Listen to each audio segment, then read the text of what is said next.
Bismillahirrahmanirrahim. Assalamualaikum warahmatullahi wabarakatuh. Innal hamdalillah nahmaduhu wa nasta'inu wa nastaghfiruh wa na'udzu billahi min shururi anfusina wa min sayyiati a'malina. Man yahdihillahu fala mudilla lahu wa man yudlil fala hadiya lahu. Asyhadu an la ilaha illallah wahdahu la syarika lahu wa asyhadu anna Muhammadan 'abduhu wa rasuluh.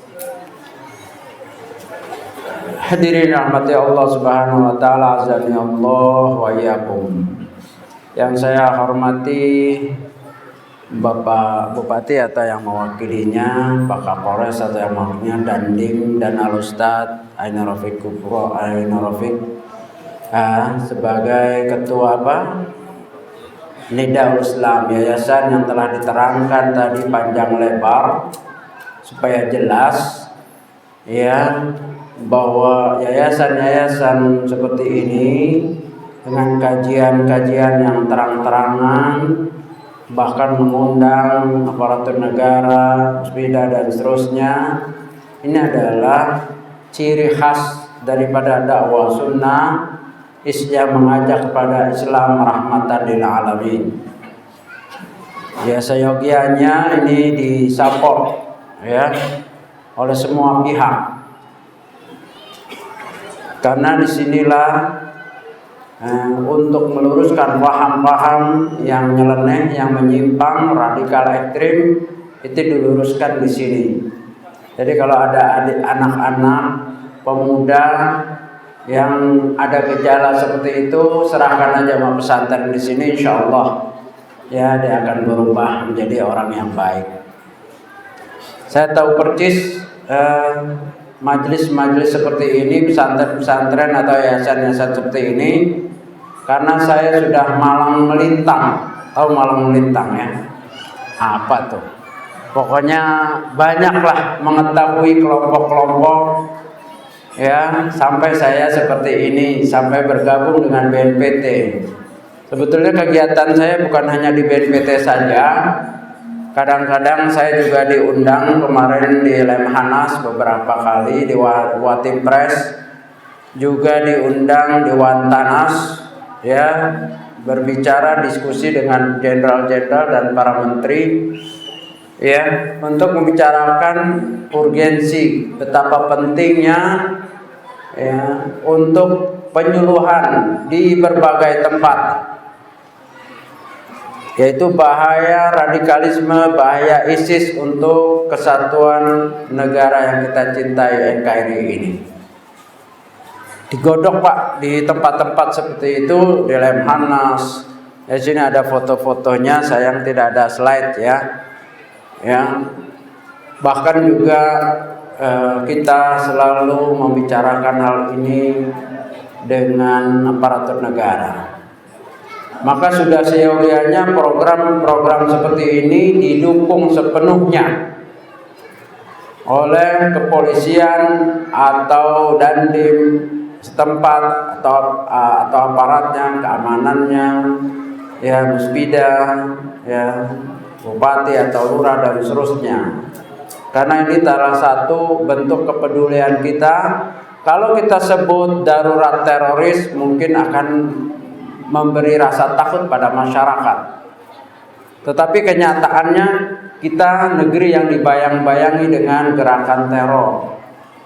Ya, orang-orang yang bertindak atau berpikir secara radikal, ekstrim, yang melahirkan kerusakan. Tentu kedamaian adalah suatu dambaan, dan apabila terjadi kedamaian di suatu negara, suatu tempat, itu adalah karunia dari Allah Subhanahu wa taala yang wajib kita syukuri. Karena di negeri-negeri lain kita lihat ada yang nggak bisa sholat Jumat karena masjid-masjidnya dibom seperti di Aleppo, di Suriah. Ada yang tidak bisa sekolah karena sekolah-sekolahnya udah rusak kena bom. Ya, atau tempat-tempat negeri-negeri yang terjadi kancah atau konflik. Kata ini alhamdulillah Allah beri ketenangan, maka ini harus dijaga. ketenangan, kesatuan, kedamaian di NKRI yang kita cintai ini wajib dijaga. Setiap kita wajib, bukan hanya BNPT, bukan hanya Pak Polisi, bukan hanya aparatur negara, bukan hanya tentara, TNI, bukan.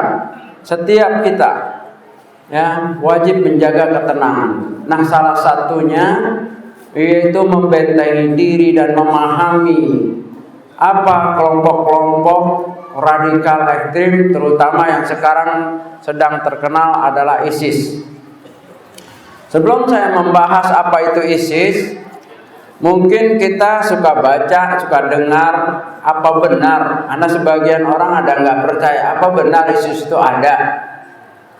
Bahkan diplesetin, ya, ikatan suami istri satu,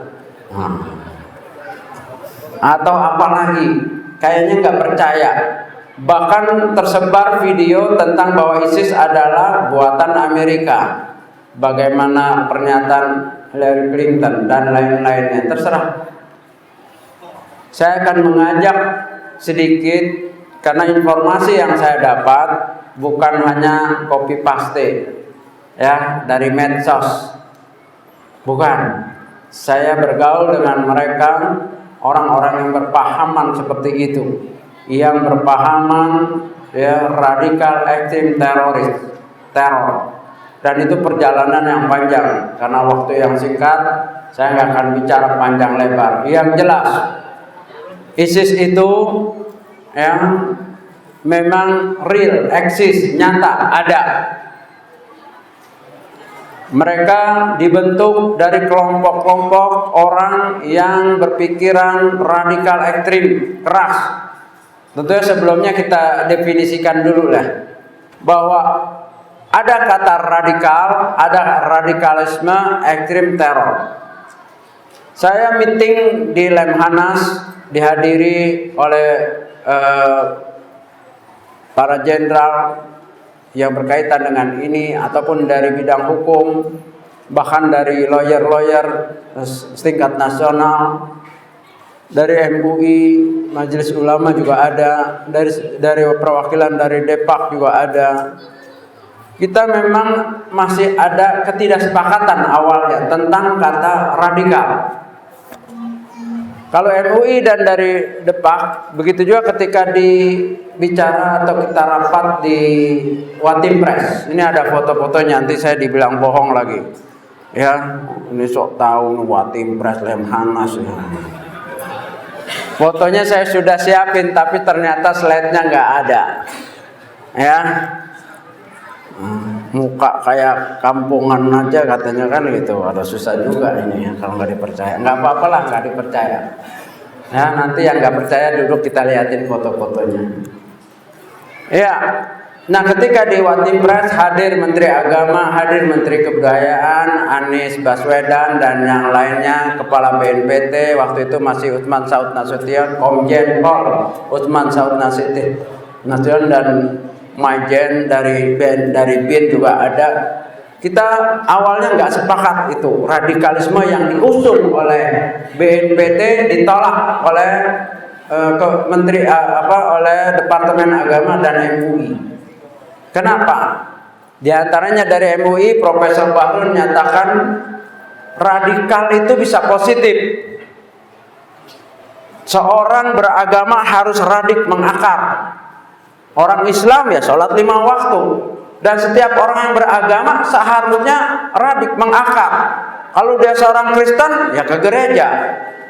Kalau orang Hindu, Buddha, siapa saja beragama itu harus benar-benar memegang agamanya benar-benar. Jadi itu sah.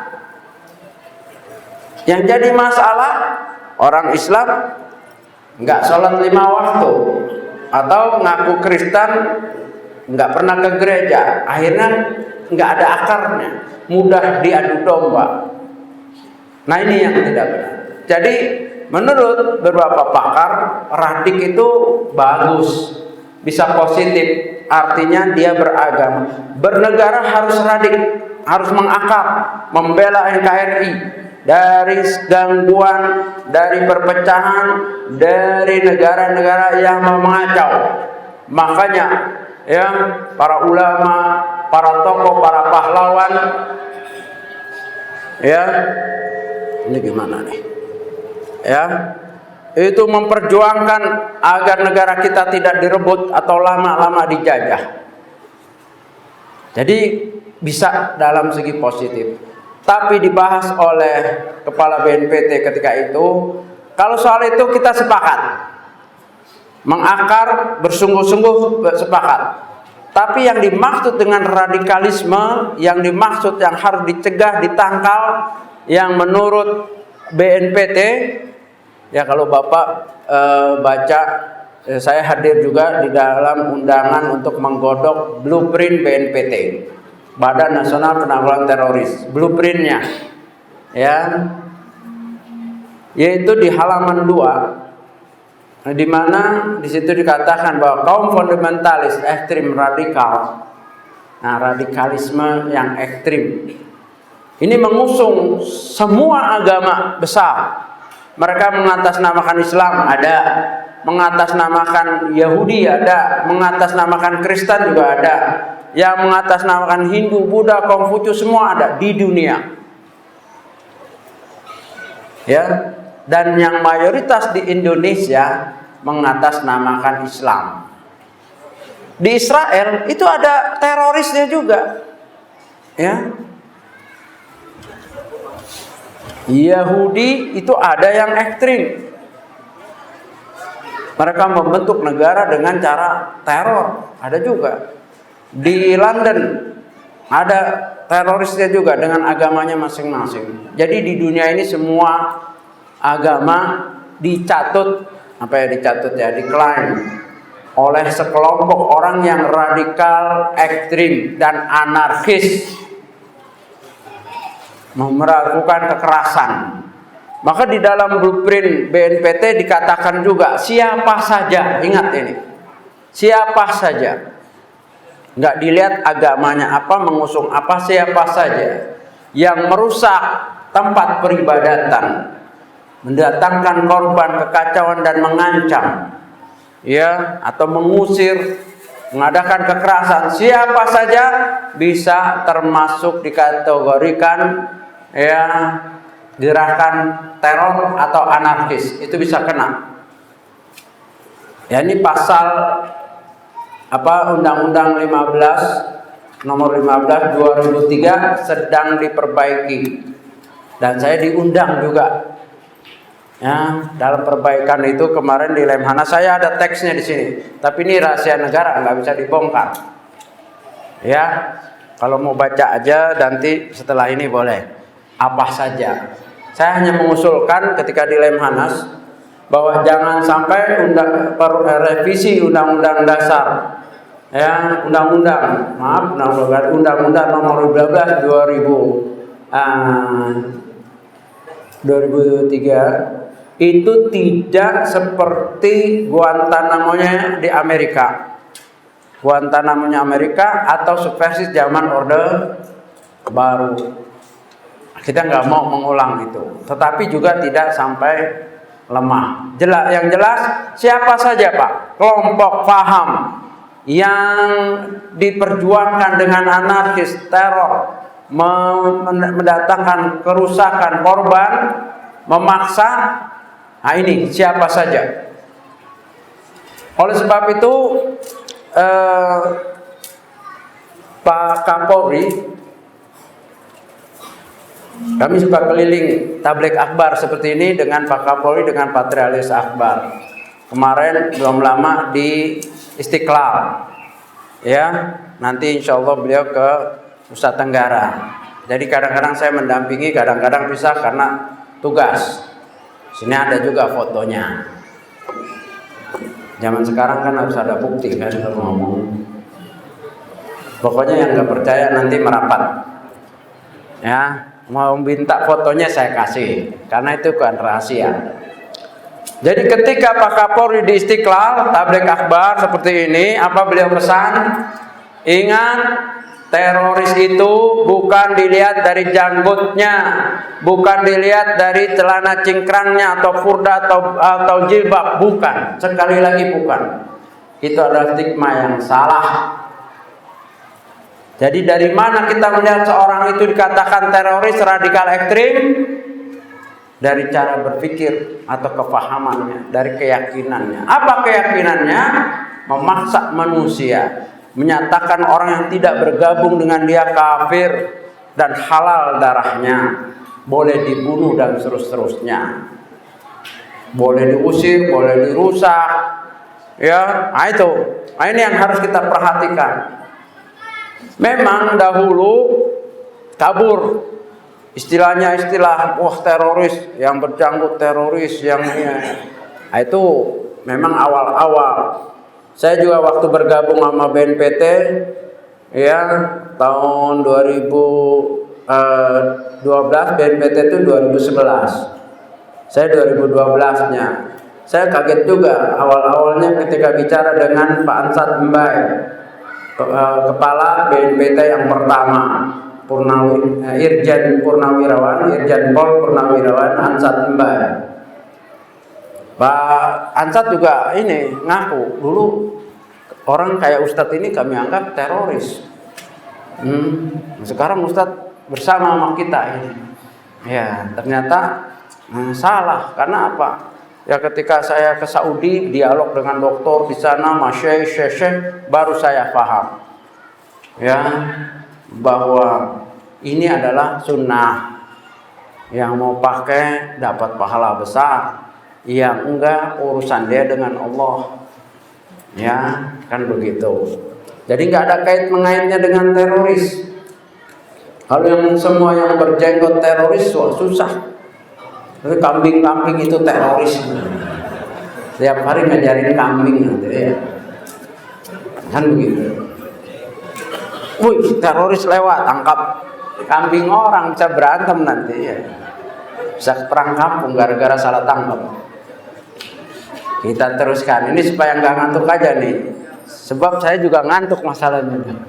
Iya, saya dari Bali, Banyuwangi, bersama FKPT dan BNPT, Pak Anwar, ya koordinator umum BNPT. Belum lama, tanggal 28 saya di Denpasar di hotel apa itu? Itu kita ada seminar dengan tokoh-tokoh adat Bali. Ya, jadi memang pulang nggak ada berapa jam lah, nggak ada 1 hari, 5 jam atau karena pulang Isya jam 3:30 berangkat lagi. Ya, ke Banyuwangi. Ini kita baru nyebrang. Nah, besok ke Denpasar lagi ada acara. Pulang nanti tanggal 2 Senin ya. Siang berangkat lagi sorenya dengan Pak Kepala nanti di Cirebon sama Komjen Pol Tito Karnavian. Ada acara di pesantren di Cirebon bersama Said Akil Siroj. Jadi begitulah Pak. Ya, karena pentingnya saya mau, sebetulnya saya capek nih.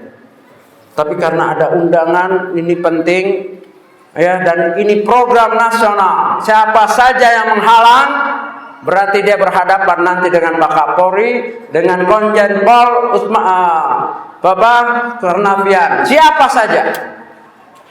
Kalau yang angkatan darat ya langsung dengan nanti Pak Kepalanya, Komandannya TNI, atau langsung dengan Presiden. Saya bisa ngadu di Watimpres. Ya kalau diundang. Jangan takut dulu Pak, kalau diundang. Tapi biasanya saya diundang, saya bisa laporan, saya bisa ketemu Pak Kapolri. Ini ada fotonya, kan suka keliling. Oh di sini lancar Pak, di sana enggak, ada yang macam-macam Pak. Kenapa itu? Ya sekarang saya juga bisa telepon ke Polda Bali melalui intelnya, dari intelnya. Jadi nggak boleh nih acara nasional. Siapa yang nggak setuju angkat tangan bahwa ISIS radikal teroris ya ini bisa memecah NKRI? Siapa yang nggak setuju bahwa ini bahaya ISIS dan radikal teroris? Siapa yang nggak setuju? Angkat tangan. Berarti setuju semua. Ada apa masalahnya kalau sudah setuju? Ya tinggal ngajinya. Kan begitu. Betul apa betul?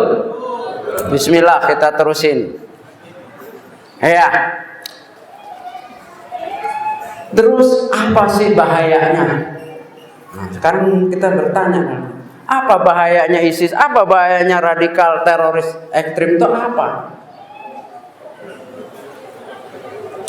Kita ini jangan mudah lupa, ya, bahwa ada sekelompok orang yang ingin merubah NKRI ini dengan kemauan mereka, dengan pemahaman mereka, dan menempuh jalan kekerasan, radikal teror, radikalisme dan terorisme. Itu ada, terbukti, ya, dari zaman dahulu sampai kemarin yang terakhir, yang dimana mudah-mudahan itu terakhir ya Pak ya, yang di Tamrin itu ya, mudah-mudahan itu terakhir.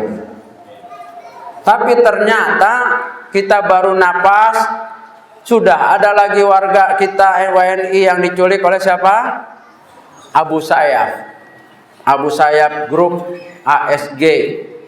Pemimpinnya adalah Abdul Razak Zanjalani dari Basilan, Sulu.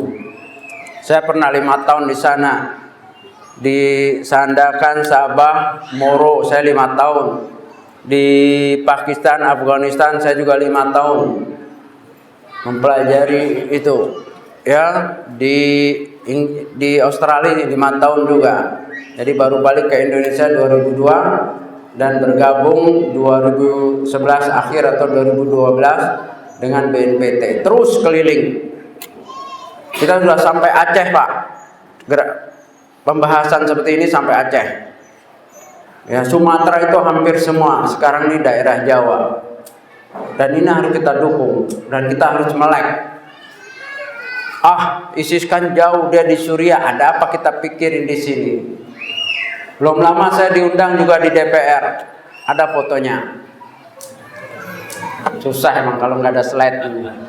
Ada fotonya, mana? Kan gitu. Pokoknya saya janji, yang nggak percaya nanti kita ngadep. Ya, di DPR itu saya bersama Profesor Irfan Idris. Dia di bawah Deputi 1 yang dulu dipimpin oleh Deputi 1 itu bidang pencegahan, soft approach, pendekatan dengan lunak. Ya, nah itu kita minta pertanggungjawaban karena ada juga suara yang ingin membubarkan BNPT, yang membubarkan Densus. Di sini ada nggak yang kepengen membubarkan BNPT? Tunjuk tangan. Nggak berani. Kalau nulis, kalau ngomong baru bubar, BNPT bubar, Densus bubar. Kalau ditanya nggak berani. Ya. Pernah dengar nggak? BNPT mau dibubarkan, Densus mau dibubarkan. Pernah dengar nggak? Pernah baca nggak? Atau pernah nulis? Ini yang masalah. Iya, kita bicara di DPR, di komisi berapa saya lupa, karena terlalu banyak komisi di DPR. Bapak paham ini. Komisi paham ya Pak ya? Iya, saya bilang silakan Pak, bubarin aja tuh Densus, bubarin aja tuh BNPT, silahkan kerja aja pagi, kerja pulang malam. Tapi jangan sedih nanti anaknya tahu-tahu kena, tahu-tahu berpahaman ekstrim, mengkafirkan bapaknya. Ya, hilang, katanya kena hipnotis, kenapa hilang? Nggak tahu, muncul di YouTube. Bapak saya tantang di Syria. Bapak kafir, DPR itu kafir, ini kafir, NKRI kafir, pemimpinnya togut, halal darahnya. Itu ada doktrin-doktrin seperti itu. ISIS ini terkenal. Kalau urutan-urutannya tadi ada Abu Mus'ab Zarqawi, orang yang lama berperang di Afgan, kemudian Afgan selesai, dia balik ke Jordan, kemudian ditawarkan balik tapi tidak aktif, dia milih lagi balik. Pas juga ada peperangan Amerika menyerang Irak, dia balik lagi, dia buka kelompok jihad, ya, Ansar Tauhid atau apa begitu. Kemudian dia membentuk diteruskan oleh Abu Umar al-Baghdadi. Abu Umar al-Baghdadi membentuk ISIS atau Daesh, Daulah Islam Irak Syam. Ya. Daulah Islam Irak Syam atau ISIS, Islamic State Irak Syam. Kemudian gugur atau tewas diganti oleh Abu Bakar al-Baghdadi. Itu wujud orangnya Pak, bukan khayal. Ada sejarah hidupnya ada. Dan gurunya Abu Bakar al-Baghdadi, salah satu gurunya adalah Abu Muhammad al-Maqdisi, Abu Qatadah Palestini. Siapa Abu Qatadah Palestini? Orang yang lari dari Jordan juga, terus bergabung dengan Al-Qaeda, kemudian membuat fatwa-fatwa jihad. Bahasa mereka adalah jihad, padahal adalah teror, karena mereka menghalalkan segala cara dan mengkafirkan orang di luarnya. Nah, ISIS juga begitu. Kemudian singkatnya, Abu Bakar al-Baghdadi tanggal 29 Juni 2014 melampaui batas. Tadinya hanya organisasi ISIS itu hanya Irak Syam. Kemudian sampai dia mendeklar, memproklamasikan Islamic State atau Daulah Islamiyah, Khilafah Islamiyah. Guru-gurunya marah, Abu Muhammad al-Maqdisi marah, Abu Qatadah al-Baghdadi marah karena melampaui. Kenapa? Dia habis mendeklar, orang semua disuruh baiat. Guru-gurunya juga suruh baiat. Kalau nggak baiat kafir. Gurunya aja dikafirin, apalagi kita. Ya. Kafir. Gurunya marah. Maka gurunya dikafirkan, gurunya pun marah, mengeluarkan fatwa. Fatwa-fatwa dari orang takfiri mengatakan bahwa ISIS khawarij, kilabun nar. Apa ini khawarij?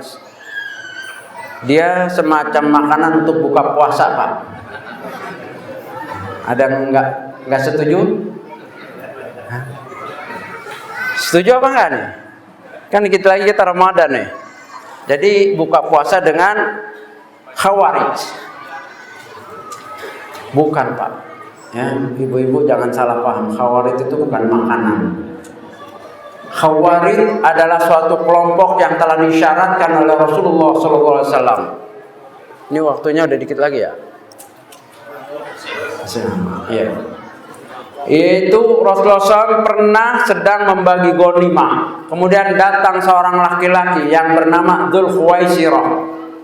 Dia menegur, "I'dil ya Muhammad, buat adillah wahai Muhammad, kamu belum adil."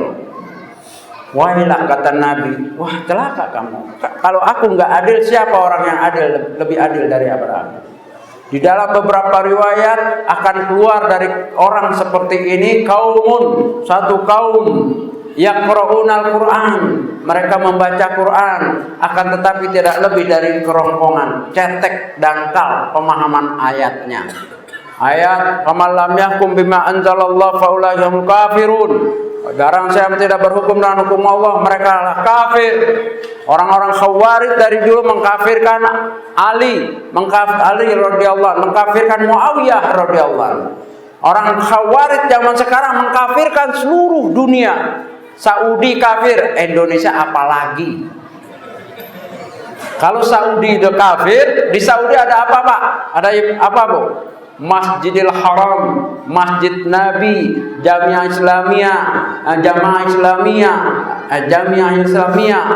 Ya, ini jamaah sama jamiah ini agak sulit ini ya. Jamiah University. Kalau jamaah Islamiyah di Indonesia. Ya, itu yang dipimpin oleh Abu Bakar Bashir dan Abdullah Sungkar. Ini jangan salah-salah. Ya, kelompok yang saya pernah berada di dalamnya. Baik, itu dikafirkan oleh ISIS. Maka Saudi termasuk sasaran tembak, sasaran yang mereka akan serang nantinya. Dan ini bukan main-main, udah berapa kali peledakan. Turki udah ada kemarin. Apalagi negara Eropa. Indonesia tidak lepas dari ancaman. Kalau Bapak rajin buka YouTube, ancaman Indonesia, ancaman ISIS terhadap NKRI, TNI kita pernah, komandan TNI kita pernah diancam, ya kan, ditantang lagi. Ya, pekerja di luar negeri ditantang sama ISIS atau mau diculik, diancam. Dan ancaman sudah dibuktikan dengan peristiwa yang di Jalan Tamrin. Apa benar itu Ustadz ISIS? Saya paham, saya bukan orang teori doang nih, bukan copy paste ilmu saya ini. Ya, jauh-jauh hari saya udah bilang, ini hati-hati ini ISIS, karena sangat penting dia eksis di Indonesia. Karena apa? ISIS ini ibarat begini, seorang bertani dia yang panen. Kelompok-kelompok di Indonesia sudah banyak. Ada NII, ada JI, ada JAT, sekarang JAS, ada MMI, ada Jamaah Khilafah, ada Jamaah Muslimin, ada Jamaah dan yang lainnya. Terakhir ada Gafatar. Yang belum Avatar. Ya. Itu semua ladang subur untuk doktrin ISIS diterima. Makanya Jahata itu langsung baiat hampir seluruhnya dengan ISIS.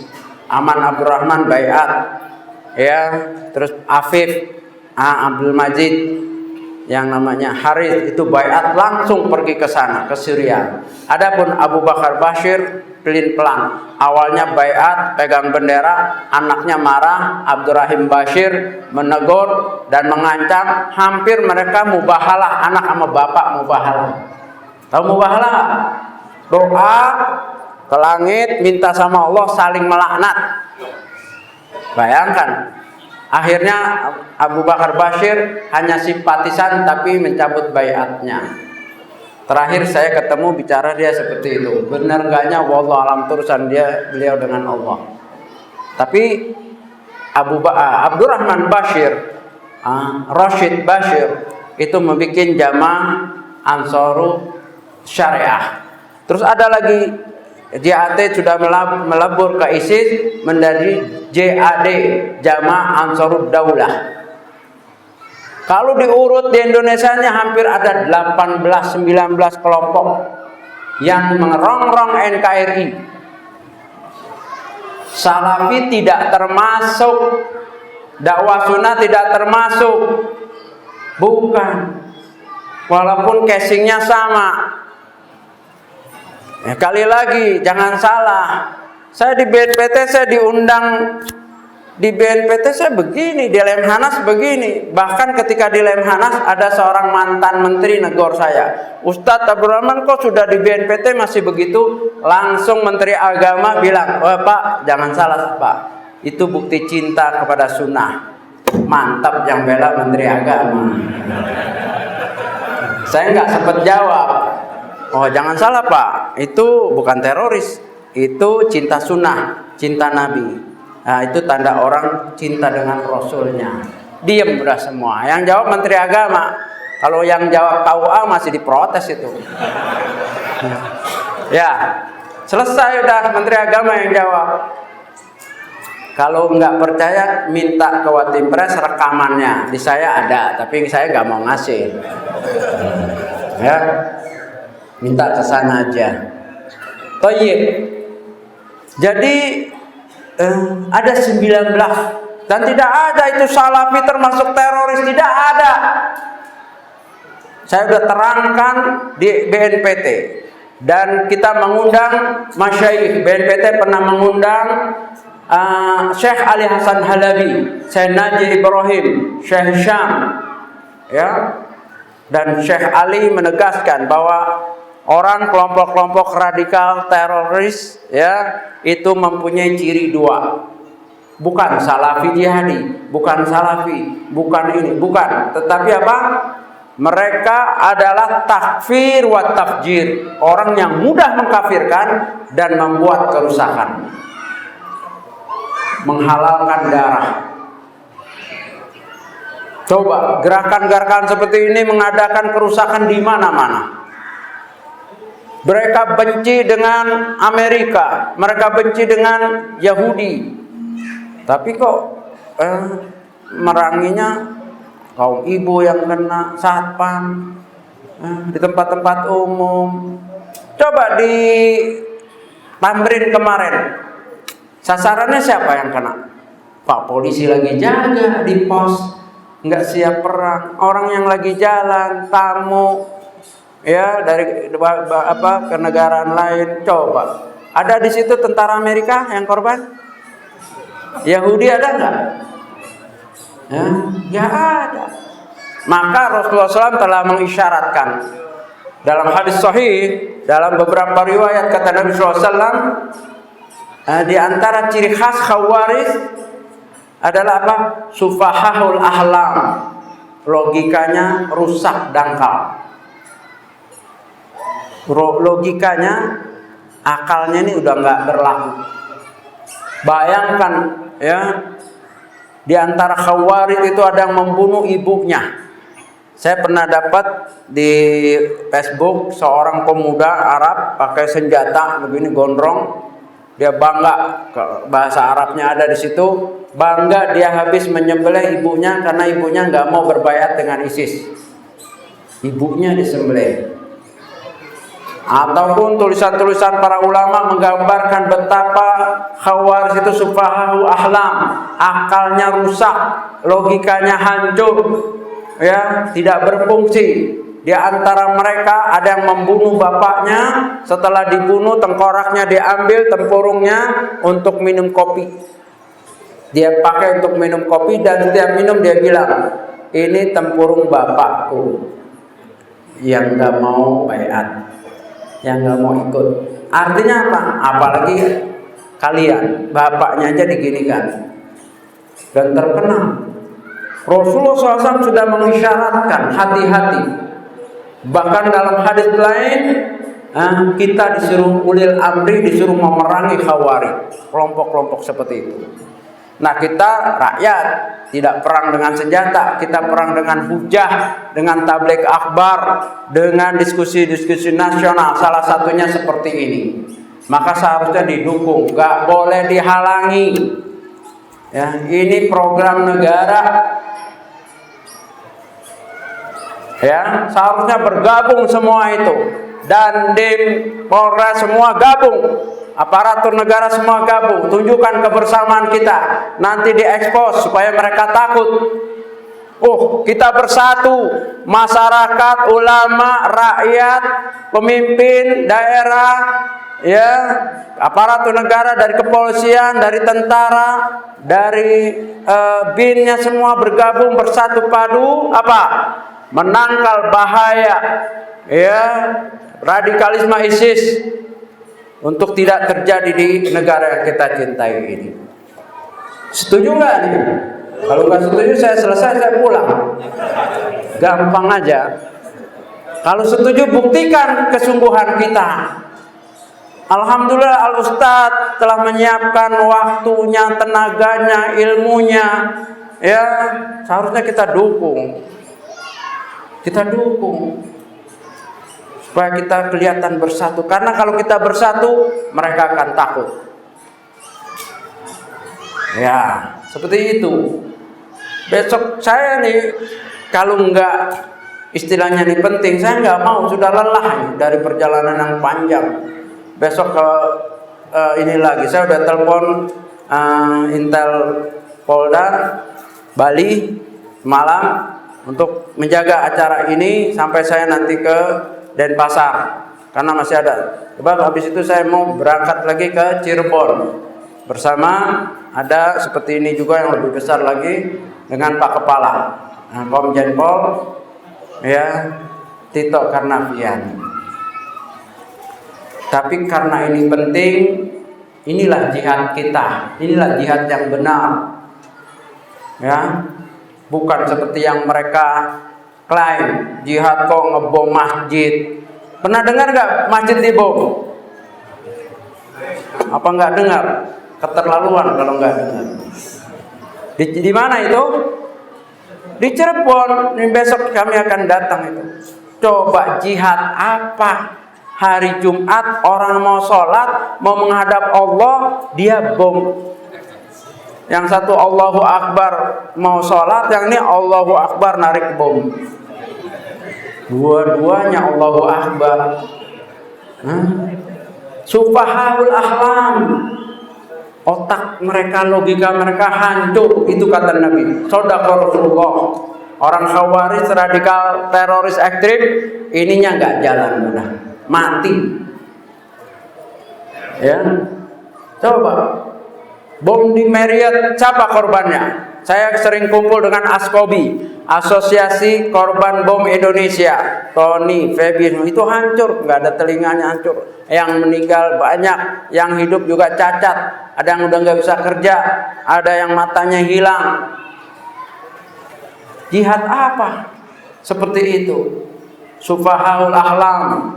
Memang kelompok-kelompok seperti itu adalah rusak akalnya.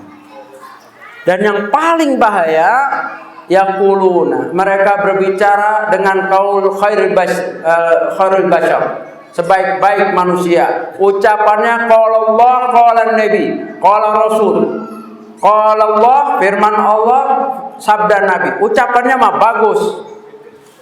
Tapi yang dituju dari qala Allah, qala Nabi adalah kebatilan. Kata Ali radhiyallahu anhu, qaulul haq, ucapannya hak, tapi yang dituju dari hak itu al-batil, kebatilan, membunuh orang sembarangan, mengadakan kerusakan. Dan Indonesia mudah-mudahan aman terus, ya, dan mudah-mudahan anak-anak kita tidak terikut dengan iming-imingnya ISIS. ISIS diantaranya mengiming-imingkan apa? Kalau untuk orang yang miskin, dia iming-imingkan dolar. Katanya di sana kalau gabung dapat berapa dolar sebulan. Percaya apa enggak? Percaya enggak percaya? Sebagian pemuda kita ada yang sudah berangkat. Ada beritanya. Ada orangnya. Coba kita pakai logika yang sehat. ISIS belum bentuk negara, masih perang, mau ngejanjiin dolar. Kita aja yang aman ini nyari dolar susah. Gampang apa gampang? Hah? Susah kan Pak? Cari dolar di sini mudah nggak? Nah, ngapain ke tempat yang perang lagi? Lebih susah. Jangan mau dibujuk. Nah, itu untuk yang miskin.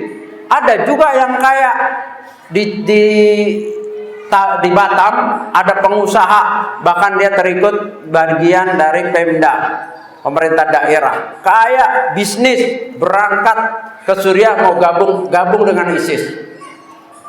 Padahal kaya, dia nggak perlu duit, dia perlu surganya yang dijanjikan oleh ISIS, khilafah Islami yang dijanjikan oleh ISIS. Yang punya duit nggak perlu dolar di sana. Tapi dia ingin katanya di sana hidupnya syar'i, syariatnya tegak, dan kalau mati syahid, dan kalau menang hidup di bawah naungan khilafah Islamnya. Sampai sana ketangkep, ya. Bahkan ada cerita nih diantara yang saksi-saksinya, ada yang seorang berangkat akhirnya ketangkap di Turki, terpisah istrinya sama anaknya, dianya dideportasi balik ke Indonesia, pisah sama istrinya. Istrinya sampai ke tangan ISIS, dijual. Karena ISIS mengenal perbudakan. Ada jual beli perempuan di sana. Nah, mulai tertarik ini. Enak juga ya. Enak juga. Ya, jangan pikir enaknya aja. Itu khawarij. Apa kata Nabi sallallahu alaihi wasallam tentang khawarij? Al khawarij kilabun nar. Khawarij adalah anjing-anjing penghuni ahli neraka.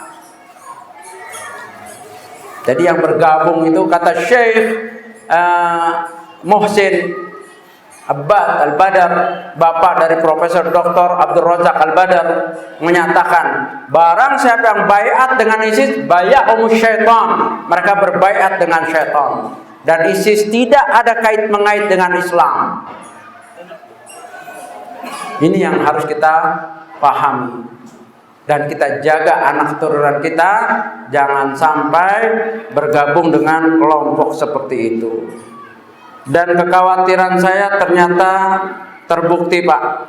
Ini kalau ini perlulah fotonya ini ya. Saya khawatir, saya punya anak, punya ponakan, ternyata ada ponakan saya yang di Sydney, ya, itu datang ke Indonesia katanya mau bisnis ikan. Kita setuju keluarga, silahkan. Nanti kalau udah paham bisnis ikannya, dia mau bisnis di Sydney. Ternyata kita percaya dia khianat. Dia di Turki terus ke Suriah gabung dengan ISIS. Namanya Muhammad Ilyas Ayub. Saya Abdurrahman Ayub. Ini dia orangnya. Ini bendera ISIS. Ini dia. Mukanya kurang lebih mirip saya ya, tapi gantengan dia. Ini musibah. Saya sedih. Ternyata dari keluarga saya ada yang bergabung dengan ISIS. Ini senjatanya nih. Ini senjatanya dikoyak Adaska. Buatan Rusia. Gabung. Sampai sekarang nggak ada beritanya, hilang. Dan ada berita dari Australia, hampir 60 pemuda Australia bergabung dengan ISIS. Mereka pikir itu khilafah yang sah. Sampai sana mereka kecewa karena banyak tentara ISIS yang nggak sholat, homer, menyembelih orang pakai pisau kecil, ya, dan seterusnya. Akhirnya mereka kaget. Di antara mereka ada yang lari meninggalkan ISIS, tapi ketangkap di perbatasan disembelih. Kasih tahu anak-anak kita. Dan susahnya orang berbaiat dengan ISIS nggak harus datang ke Syria. Ada yang namanya baiat online. Jadi bukan arisan online saja ini. Bukan jual beli online saja. Baiat online. Aman Abdurrahman. Siapa Aman Abdurrahman? Tokoh Khawarij di Indonesia. Pintar, penghafal Quran dan seterusnya. Dia dipenjara di Nusa Kambangan. Dia baiat dengan Abu Bakar Al-Baghdadi. Bisa dilihat di websitenya Milah Ibrahim. Itu baiatnya berbahasa Arab kemudian diterjemahkan. Nah, sebagian pemuda-pemuda tuh baiatnya dengan baiat online. Jadi hati-hati anak-anak kita ini. Dan yang paling efektif mereka jaring adalah umur 17-an atau baru lulus sekolah, mau melanjutkan mahal, mau kerja juga susah. Masuk baca situs-situs ISIS, kagum, main gamenya game perang dari kecil. ISIS ngajak perang, yang menantang adrenalin, baiat, tau-tau ngilang. Kata bapaknya, wah, anak saya kena hipnotis. Oh, dihipnotis orang kali ini hilang. Ini lebih bahaya dari hipnotis, Pak. Kalau hipnotis itu bisa diruqyah. Orang kena hipnotis di ruqyah hilang. Kalau ini orang seperti ini dihipnotis, orang seperti ini di ruqyah, orang takfiri, khawarij di ruqyah, yang ruqyah lama-lama baiat. Kebalik kan? Nah itu. Kalau hipnotis hitungan sebentar aja hilang. Begitu sadar dia hilang, pulang ke rumah. Ini bisa 5 tahun, bisa sampai mati, nggak balik-balik karena bukan hipnotis. Dia keyakinan radikal, ekstrim. Keluarga itu tidak ada, nothing, tidak ada apa-apanya, tidak ada artinya. Yang penting pemimpinnya yang sudah dibaiat, baiat itu janji setia, Pak. Mereka keluarkan hadisnya sahih, tidak salah, tapi pengertiannya yang dituju yang salah. Hadisnya apa? Man mata falaisahu fi unuqi bai'atan mata mitatan jahiliyatan. Barang siapa yang mati dan dia tidak pernah berbaiat, mati jahiliyah, mati seperti Abu Jahal. Maka dipakai hadis ini untuk orang-orang seperti itu, sehingga kita ini yang enggak baiat dibilang Abu Jahal, mati kafir. Puasanya, sholatnya tidak ada artinya. Dibacakan lagi ayatnya, wa qadimna ma'amil min amalin fajalnahu haba'an mansura. Kami jadikan amalan-amalan yang mereka kerjakan dan kami kumpulkan, kami jadikan seperti debu yang ditiup angin. Kenapa? Karena nggak baiat dengan orang-orang seperti itu. Nah, ini bahaya. Jadi kita harus bentengi. Ya tentunya bagaimana? Dengan ilmu, ngaji sama Ustadz Ainur Rafiq, ngaji. Beliau paham betul. Ya, mana kelompok sesat, mana kelompok yang benar. Ngaji, jadi tahu. Ya, ngaji. Kenapa? Kasyfus syubhat, menghilangkan syubhat itu dengan ilmu. Ya, bukan dengan zon, dengan ilmu. Al ilmu qablal qauli wal amal. Ilmu sebelum kita berucap dan beramal. Kalau ada kegiatan BNPT ikut. Ya, saya rasa cukup waktu sudah habis ya? Sudah. Hah? Belum? Bukannya sudah lewat?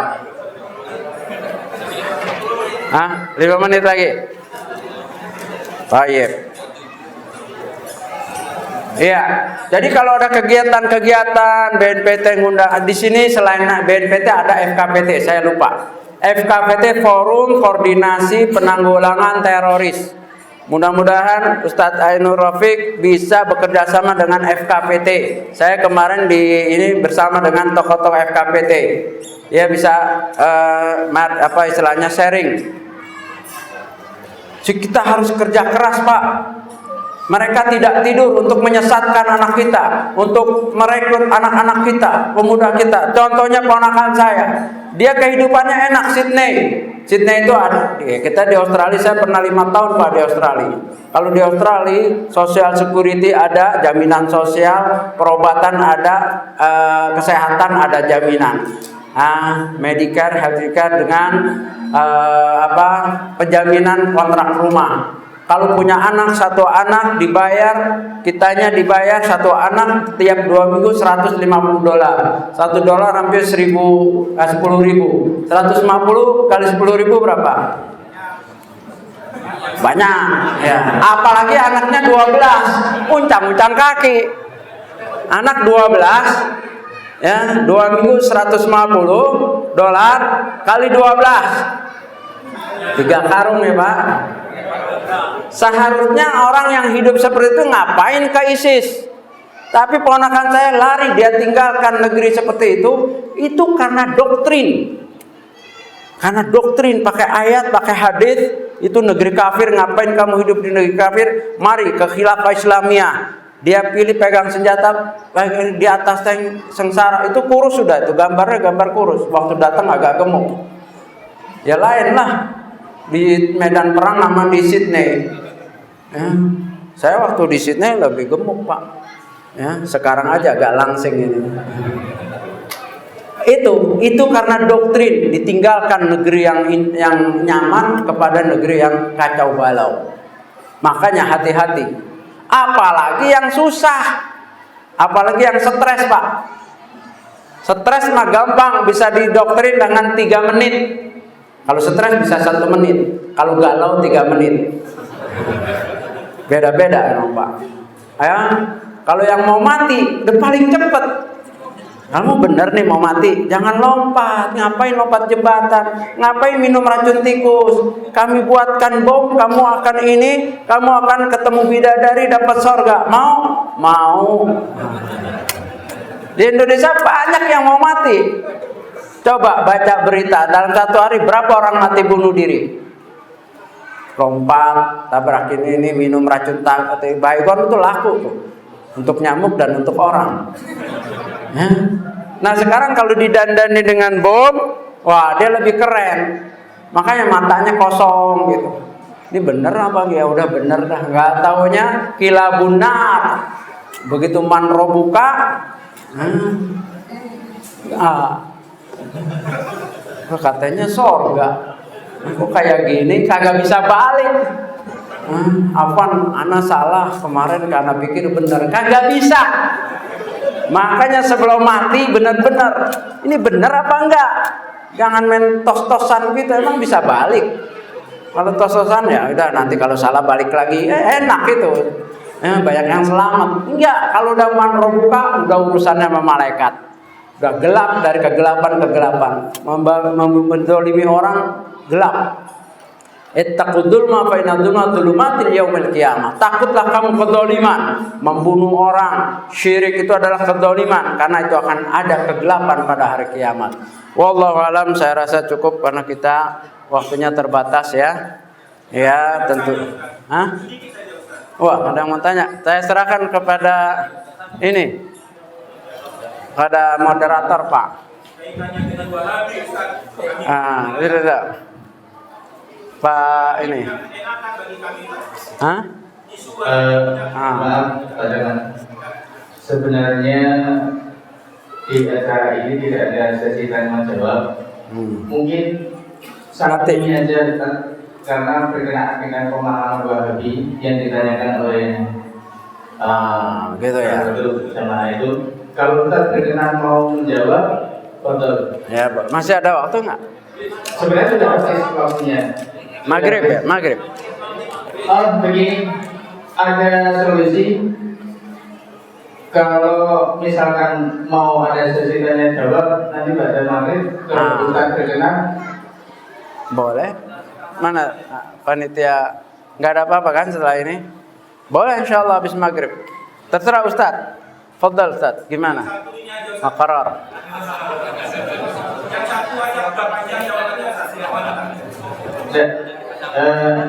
Ustaz, masalahnya yang hadir di sini kan bukan jamaah Islam. Ya, ya. Dari bapak-bapak dari iya. ada yang maka untuk itu sebaiknya kita akan sampai di sini Ya. dulu. Kalau toh nanti jamaah nanti ada yang penasaran ingin bertanya kepada Ustaz, kita lanjutkan pada maghrib. Kalau yang dari Denpasar berkenan untuk terus jamaah di sini. Bagaimana? Ya. Baiklah. Tutup ya. Saya dulu tutup, nanti Bapak tutup ya. Saya mohon maaf kalau ada kesilapan, kata-kata yang kasar dan seterusnya. Sama sekali saya bukan untuk menyakiti yang hadir di sini. Ya, saya mohon maaf supaya kita di akhirat nanti plong istilahnya ya. Wallahu a'lam. Assalamualaikum warahmatullahi wabarakatuh.